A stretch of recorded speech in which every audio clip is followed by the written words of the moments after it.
We bevinden ons vandaag in Londen. We zijn hier om Starhawk te bekijken. Dat is het officiële vervolg op Warhawk. Dat spel van enkele jaren geleden dat je alleen online kon spelen. Nu is er ook een singleplayer en een multiplayer natuurlijk. En die hebben we daar net getest.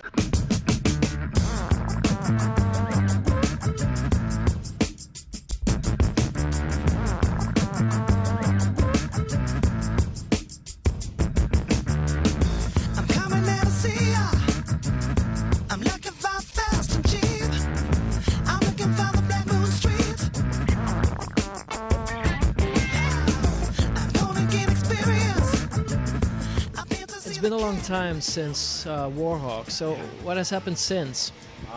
A lot. We formed a new studio in Austin, Texas, in the U.S. Started with a small group of people, about 13. Just over the course of a year, grew to about 44 people. We've been developing what we're kind of calling the spiritual successor to Warhawk, which is Starhawk, which we unveiled to you guys today. It's got a great solo campaign, even improved multiplayer, and a really unique feature which we're really excited about called Build and Battle. We like to say that building structures and using Build and Battle in Starhawk is just as easy as pulling the trigger and collecting ammo. For example, the currency, the economy of our game is Rift Energy. If I go out and destroy a building or destroy a vehicle or kill an AI unit, he drops Rift Energy. I collect it, and then I can use Rift Energy to build other structures. And that's it. You kill to build and build to kill. It's a very, very simple economic loop, and it's very streamlined.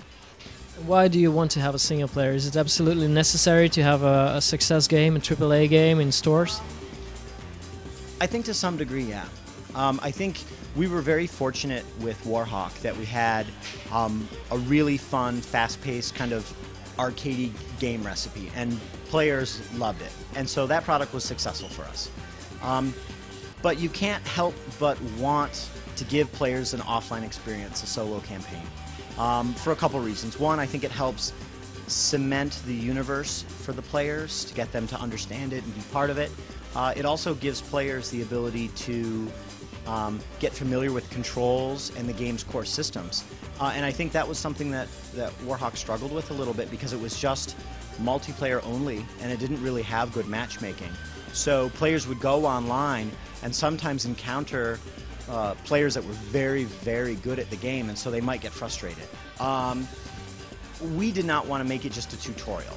That's a cop-out. We wanted people to be able to have the solo experience and have it be something really special that they could go back and play over and over again. And so that's why in my presentation today I talked about, instead of doing standard linear shooter approach, we wanted to create more just combat challenges. So here's a venue, here's an area where you have combat. Here are the toys, the buildings and vehicles and structures that you've got. Solve it how you want to. Defend where you want to, use whatever units, build AI or don't, engage in a lot of shooter gameplay or don't, it's your choice, so that they're hyper replayable combat sandboxes.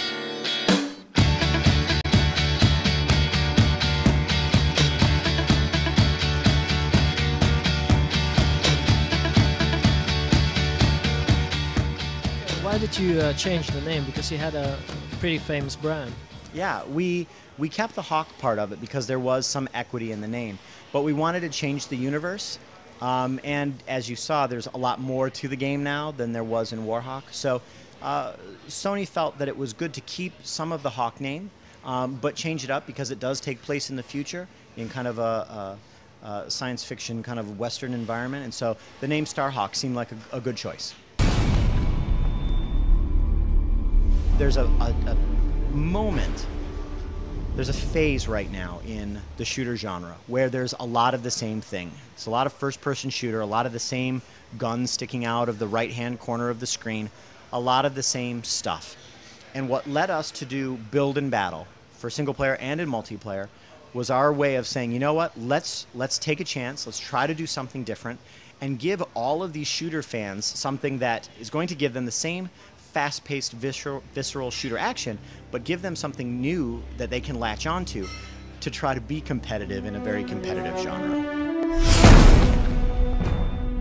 Zo, het zit erop. We hebben Starhawk voor het eerst een paar uur mogen spelen en het was een aangename verrassing. De multiplayer speelt ongelooflijk goed, beter dan zijn voorganger en er is een singleplayer aanwezig. Veel meer wou Sony vandaag niet lossen, maar dat komt volgende maand heus wel op de E3-beurs.